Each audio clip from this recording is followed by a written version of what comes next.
എന്താണ് കർമ്മഫലം? ഈ കർമ്മം എന്ന വാക്കിൽ പറയുമ്പോൾ തന്നെ ഒരു 2-3 തരത്തിലാണ് പറയപ്പെടുക. അതായത് ഒരു പ്രശ്നപ്രകാരമോ ജാതകപ്രകാരമോ നോക്കുന്ന സമയത്ത് 10ാം ഭാവത്തെ കൊണ്ട് നമ്മൾ നോക്കുന്നതായിട്ടുള്ള കർമ്മമുണ്ട്. അത് പ്രവൃത്തി, തൊഴിലാണ്. മറ്റൊരു കാര്യം ചലനം കർമ്മ. ഏതൊരു വ്യക്തിയുടെയും അല്ലെങ്കിൽ ഏതൊരു വസ്തുവിൻ്റെയും ചലനം തന്നെ കർമ്മമായിട്ടാണ് സങ്കല്പം പറയാം. അപ്പോൾ അങ്ങനെ ഒരു കർമ്മമുണ്ട്. അടുത്തത് നമ്മുടെ ജന്മങ്ങളായിട്ട് ബന്ധപ്പെട്ട് പ്രധാനമായിട്ടും എല്ലാവരും സൂചിപ്പിക്കുന്ന, എല്ലാവരും ചോദിക്കുന്ന കർമ്മങ്ങൾ ഇത് തന്നെയാണ്.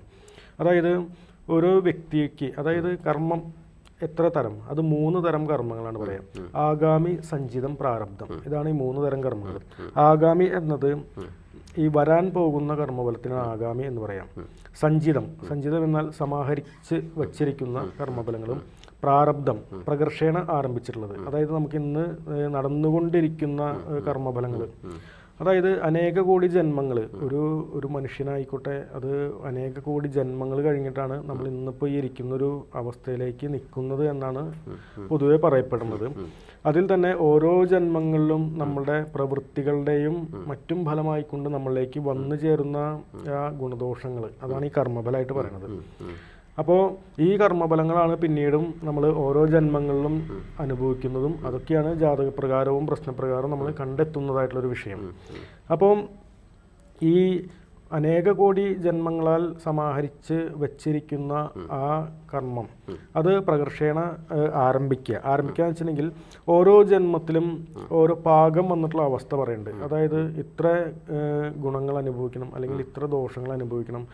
അപ്പോൾ എൻ്റെ ഒരു ചെറിയൊരു അറിവാണ്, അല്ലെങ്കിൽ വായിച്ചിട്ടുള്ള ചെറിയൊരു അറിവ് മാത്രമാണ്. എത്രത്തോളം ശരിയുണ്ടെന്നറിയില്ല ഈ ഒരു വിഷയത്തിൽ. കാരണം എല്ലാവരുടെ ഇടയിലും ഒരു സംശയം നിൽക്കുന്നതാണ്. ചില കുട്ടികൾ ജനിച്ചു കഴിഞ്ഞാൽ ചിലപ്പോൾ പ്രായം തികയുന്നതിന് മുന്നേ പോലും മരണം സംഭവിക്കലുണ്ട്. അപ്പോൾ എല്ലാവരും സാധാരണ പറയുന്ന ഒരു വാചകമാണ്, ആ കുട്ടി എന്ത് തെറ്റ് ചെയ്തിട്ടാണ് മരണം സംഭവിച്ചതെന്ന് പോലും പറയലുണ്ട്. പക്ഷേ ഈ ഒരു വിഷയത്തിലേക്ക് ഞാൻ മനസ്സിലാക്കിയിട്ടുള്ള ഒരു കാര്യം എന്താണെന്ന് വെച്ചിട്ടുണ്ടെങ്കിൽ, ഓരോ വ്യക്തിയുടെയും ജീവിതവുമായി ബന്ധപ്പെട്ട് കർമ്മഫലങ്ങളിൽ ഒരു പാകം എന്നുള്ളൊരവസ്ഥ പറയുന്നത്രയ്ക്കുള്ളൂ. ഒരു ഗുണമാണ് എങ്കിൽ തന്നെ ആ ഗുണത്തിൻ്റെ ഒരു ലെവലുണ്ട്. ആ ലെവലെത്തുകയോ അല്ലെങ്കിൽ ഒരു ദോഷമാണെങ്കിലും ആ ദോഷത്തിന് പറയപ്പെട്ട ഒരു ലെവലെത്തുകയോ ചെയ്തു കഴിഞ്ഞാൽ അവർ ആ ഒരു ജന്മം അവസാനിച്ച് അടുത്തൊരു ജന്മത്തിലേക്ക് പ്രവേശിക്കുക ചെയ്യാം. അപ്പോൾ ഒരു വ്യക്തി അവരുടെ മുൻ ജന്മങ്ങളുമായിട്ട് ബന്ധപ്പെട്ട് ഏതെങ്കിലും തരത്തിലുള്ള ഒരുപാട് ദോഷങ്ങളാവും ചിലപ്പോൾ അനുഭവിക്കാനായിട്ടുണ്ടാവുക. അതിൻ്റെ ഒരു തോത് ഇത്രയെന്നുണ്ടാവും. പക്ഷേ ഇത് ഓരോ വ്യക്തികളുടെയും ജന്മത്തിലേക്ക് ആ വ്യക്തി ചെയ്യുന്ന, അതായത് ഈ ജന്മത്തിൽ ഒരു വ്യക്തി ആ വ്യക്തി ചെയ്യുന്ന പ്രവൃത്തികൾ മാത്രമല്ല, ആ വ്യക്തി ഏതൊരു കുലത്തിൽ ജനിച്ചോ ഏതൊരു സ്ഥലത്ത് ജീവിക്കുന്നു അതുമായിട്ട് ബന്ധപ്പെട്ട ഗുണദോഷങ്ങളും കൂടിയും അനുഭവിക്കാൻ പ്രാപ്തനാണ്. അപ്പോൾ അതുകൊണ്ട് തന്നെ ഒരു കുട്ടി ജനിച്ചു, ആ കുട്ടിയുടെ ഇത്രത്തോളം പുണ്യമോ ഇത്രത്തോളം പാപമോ ആയാൽ ആ കുട്ടിയുടെ ആ ഒരു ജന്മം അല്ലെങ്കിൽ ആ ഒരു കർമ്മം അവസാനിച്ചു എന്ന് പറയേണ്ട സമയത്താണെങ്കിൽ പോലും ആ കുട്ടിയുടെ പൂർവികരായിരിക്കുന്ന വ്യക്തികളിൽ കൂടെ ചെയ്തിരിക്കുന്ന ഗുണദോഷങ്ങളും കൂടിയും ഈ കുട്ടിയുടെ ജീവിതവുമായിട്ട് ബന്ധപ്പെട്ട് കിടക്കും. അപ്പോൾ ആ പൂർവികരായിരിക്കുന്ന ജന്മങ്ങൾ ഒരുപാട് ദുരിതങ്ങൾ ചെയ്തിരിക്കുന്ന വ്യക്തികളാണെങ്കിൽ ഈ കുട്ടി ജനിക്കുന്ന സമയത്ത് ഈ കുട്ടിയുടെ ജീവിതത്തിലേക്ക് ഇത്രയും ദുരിതത്തിൻ്റെ ഫലങ്ങൾ എത്തിയാൽ ആ കർമ്മഫലം അവസാനിക്കുക എന്നുള്ളൊരു കർമ്മം അവസാനിക്കുക അല്ലെങ്കിൽ ജന്മം അവസാനിക്കുക എന്നുള്ളൊരു അവസ്ഥയാണ്. അപ്പോൾ ആ പൂർവികര കർമ്മഫലം കൂടിയും ഈ കുട്ടിയിലേക്ക് വരുമ്പോൾ ആ കുട്ടിയുടെ ജീവിതം അവിടെ വെച്ച് അവസാനിക്കണം. പൊതുവെ അങ്ങനെയാണ് ഉണ്ടാവല്. അപ്പോൾ കർമ്മഫലങ്ങൾ എന്ന് പറഞ്ഞാൽ ആഗാമി, സഞ്ചിത, പ്രാരബ്ധ ഭേദേന ത്രിവിധാനി സന്ധി. 3 തരത്തിലാണ് കർമ്മഫലങ്ങൾ. ഒന്ന് ആഗാമിയാണ്, വരാൻ പോകുന്ന കാലഘട്ടത്തിലേക്ക് നമ്മൾ അനുഭവിക്കേണ്ടതാണ്. ഒന്ന് സഞ്ചിതമാണ്, സമാഹരിച്ച് വെച്ചിരിക്കുന്ന കർമ്മഫലങ്ങളാണ്. പിന്നെ ഒന്ന് പ്രാരബ്ധമാണ്.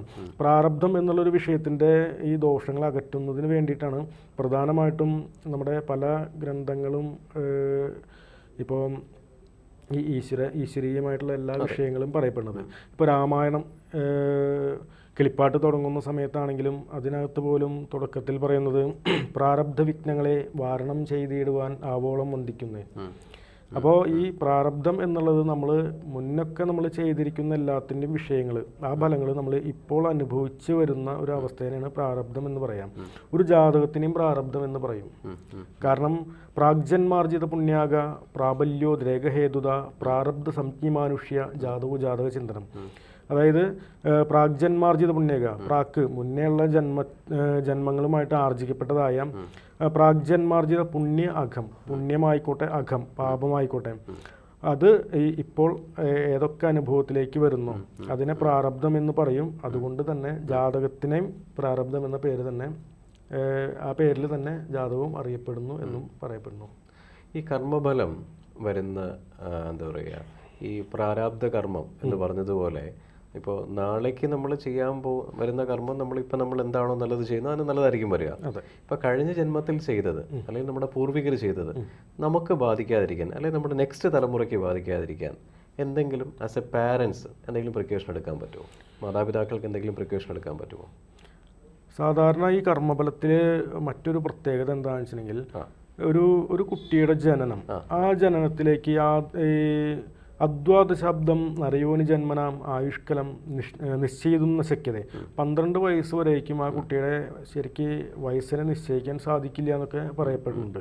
അപ്പോൾ മാത്രാച്ച പിത്ര കൃത പാപകർമ്മ, ആ 12 വയസ്സിനുള്ളിൽ അമ്മയുടെയും അച്ഛൻ്റെയും ജീവിതവുമായിട്ട് ബന്ധപ്പെട്ട് അവരെ കുലങ്ങളായിട്ട് ബന്ധപ്പെട്ട് കിടക്കുന്ന ഗുണദോഷങ്ങളും അതോടൊപ്പം തന്നെ ഈ കുട്ടിയുടെ തന്നെ ബാലാരിഷ്ടപരമായിരിക്കുന്ന ദോഷങ്ങളും കൂടി ആ കുട്ടിയെ അനുഭവിക്കുന്നതാണ് പറയാം. ഇതിലൊരു അച്ഛൻ അമ്മ പോലുള്ള ആളുകൾക്ക് ആ കുട്ടിയിലേക്ക് വരുന്ന കർമ്മഫലങ്ങൾ അനുഭവിക്കാതിരിക്കാൻ വേണ്ടിയിട്ട് അതിൽ പ്രത്യേകമായിട്ട് എന്തെങ്കിലും ചെയ്യാൻ സാധിക്കുമെന്ന് തോന്നുന്നില്ല. സാധാരണഗതിയിൽ മറ്റൊരു കാര്യം പറയും, ഈ ജീവിതത്തിൽ നമ്മൾ ചെയ്യുന്ന പ്രവൃത്തികളിൽ കൂടെ നേരത്തെ പറഞ്ഞല്ലോ, പുണ്യമായിക്കോട്ടെ പാപമായിക്കോട്ടെ ഇനി അടുത്ത ജന്മങ്ങളിൽ അനുഭവിക്കുന്നത്. അതാണ് ഈ സ്വർഗാദി അനുഭൂക്ഷീണ ശിഷ്ട പ്രാചീന കർമ്മണം ഭോഗായ ജനനം നൃണാം മോഹഭാജം മുഹുർമുഹു നേരത്തെ മുൻ പറഞ്ഞു പോയിട്ടുള്ളതാണ്. അപ്പം അതിലെന്താ ഒരു പ്രത്യേകത എന്ന് വെച്ചിട്ടുണ്ടെങ്കിൽ, നമ്മൾ ഈ മോഹത്തിൻ്റെ ഭാഗമായിക്കൊണ്ടുള്ള ജീവിതമാണ് ഓരോ വ്യക്തികൾക്കുള്ളത്.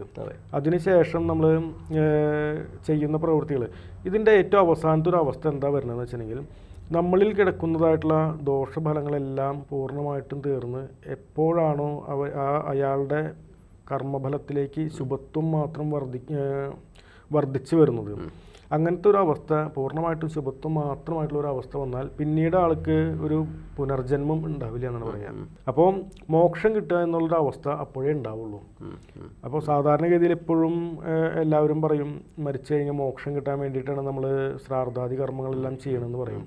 അവിടെ മോക്ഷമല്ല, മറിച്ച് അവരെ പ്രീതിക്ക് വേണ്ടിയിട്ട് അവർക്കൊരു ഗതി കൊടുക്കുന്ന ഒരു കർമ്മം മാത്രമാണ്. ഇത് പറയുന്നത് എന്താണെന്ന് വെച്ചിട്ടുണ്ടെങ്കിൽ, അപ്പോൾ ശരിക്കും ഈ ജീവിതത്തിൻ്റെ ലക്ഷ്യം, നമ്മുടെ ഒരു അവസ്ഥയിലേക്ക് പറയുകയാണെങ്കിൽ ജീവിതത്തിൻ്റെ ലക്ഷ്യം എന്താണെന്ന് വെച്ചിട്ടുണ്ടെങ്കിൽ, പല ജീവജാലങ്ങളായിട്ടുള്ള ജന്മങ്ങളൊക്കെ നമ്മളിലേക്ക് ഉണ്ടാകും. ആ ജന്മങ്ങളൊക്കെ നമ്മൾ അറിഞ്ഞോ അറിയാതെയോ പലതരത്തിൽ കൂടെയുള്ള ഗുണങ്ങളും ദോഷങ്ങളും പ്രവർത്തിക്കും. ആ ദോഷങ്ങളുടേതായിട്ടുള്ള ഫലങ്ങളെല്ലാം തീർന്നുകൊണ്ട് ഗുണം വർദ്ധിച്ചുകൊണ്ട് ഏറ്റവും അവസാനം ഈശ്വരനിൽ ലയിക്കുക എന്നുള്ളൊരു അവസ്ഥയ്ക്ക് വേണ്ടിയിട്ടാണ് ഓരോ വ്യക്തികളുടെയും ജീവിതം. അപ്പോൾ അതിന് വേണ്ടിക്കൊണ്ടാണ് സാധാരണഗതിയിൽ ഏതൊരു മതഗ്രന്ഥങ്ങളാണെങ്കിലും അവിടെ നല്ല കർമ്മങ്ങൾ ചെയ്യാൻ വേണ്ടിയിട്ട് ആൾക്കാരെ കൂടുതൽ ഉപദേശിക്കുന്നു. അതിൻ്റെ കാരണം നമ്മൾ എല്ലാ ഓരോ ജന്മങ്ങളിലും ചെയ്യുന്ന നല്ല പ്രവൃത്തികൾ, ഈ ജന്മത്തിൽ ഓരോ മനുഷ്യ ജന്മത്തിലാണ് നമ്മൾ കൂടുതലായിട്ട് നല്ല പ്രവൃത്തികൾ ചെയ്ത് ഉള്ള ദോഷങ്ങളുടേതായിട്ടുള്ള ആ കാഠിന്യം കുറയ്ക്കേണ്ടത്. പൂർണ്ണമായിട്ട് തീർക്കാൻ പറ്റില്ലെങ്കിൽ പോലും പരമാവധി ദോഷങ്ങളെല്ലാം തീർക്കുന്നതിൻ്റെ ഭാഗമായിക്കൊണ്ട് സാധാരണഗതിയിൽ അതിനാണ് ഈ ദാനം കൊടുക്കുക എന്നൊക്കെ പറയുമല്ലോ, അതൊക്കെ ഇതിലേക്ക് വരുന്നതാണ്. കാരണം ദാനധർമ്മങ്ങളും മറ്റും ചെയ്തുകൊണ്ട് നമ്മളിൽ ബന്ധപ്പെട്ട് കിടക്കുന്ന ദുരിതങ്ങളെയും ദോഷങ്ങളെല്ലാം തീർത്ത് ഈശ്വരനിലേക്ക് ലയിക്കുക എന്നുള്ളൊരു അവസ്ഥയ്ക്ക് വേണ്ടിയിട്ടാണ് ശരിക്കും നമ്മുടെ ജീവിതം എന്നാണ് ഞാൻ വായിച്ചിട്ടുള്ളത്. പക്ഷേ നേരത്തെ പറഞ്ഞ പോലെ ഇപ്പോൾ എല്ലാവരും മോഹത്തിൻ്റെ ഒരു ഇതിലാണ്. അപ്പോൾ അതുകൊണ്ട് കർമ്മഫലങ്ങൾ തീർക്കുക എന്നത് നമ്മുടെ സൽപ്രവൃത്തികളുടെ ഭാഗമായിട്ട് നമ്മൾ ചെയ്യേണ്ടതായിട്ടുള്ളൊരു കർമ്മമാണ്. അതിലേക്ക് അച്ഛനെ കൊണ്ടോ അമ്മയെ കൊണ്ടോ പ്രത്യേകിച്ചൊന്നും ചെയ്യാൻ സാധിക്കില്ല. ഓക്കെ, അപ്പം ഈ കഴിഞ്ഞ പോയ ജന്മങ്ങളിൽ ഉണ്ടാകുന്ന കർമ്മഫലങ്ങൾ നമ്മൾ ഈ പറയുന്ന ജന്മത്തിൽ അനുഭവിക്കുമ്പോൾ നെക്സ്റ്റ് ജനറേഷനിൽ വരുന്നത് ഒരു മാതാപിതാക്കൾക്ക് എന്തെങ്കിലും ചെയ്ത് മാറ്റാൻ പറ്റില്ല. അതായത് മാതാപിതാക്കൾ എന്തെങ്കിലും നല്ല കാര്യങ്ങൾ ചെയ്യുകയോ വേറെ എന്തെങ്കിലും സംഭവം ചെയ്യുകയോ ഇത് മാറിപ്പോവില്ല.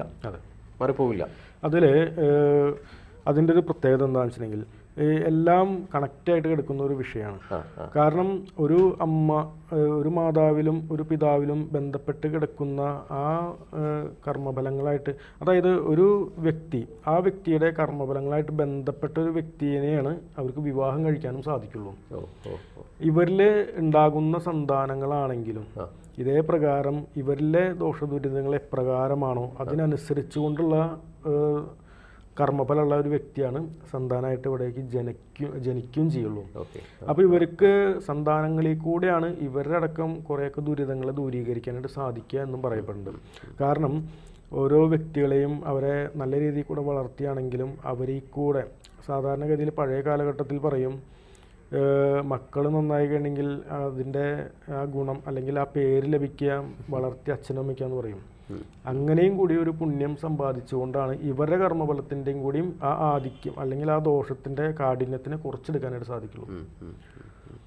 അപ്പം കർമ്മഫലം എന്നത് സാധാരണഗതിയിൽ അനുഭവിച്ചേ തീരൂ എന്നുള്ളൊരു വിഷയം തന്നെയാണ്. കർമ്മഫലത്തിന് വേറെ പ്രതിവിധി ഇല്ല എന്നാണ് പറഞ്ഞു വരുന്നത്. ഇല്ല എന്നാണ് എൻ്റെ അറിവ്. ശരി അരുൺജി, നന്ദി, നമസ്കാരം.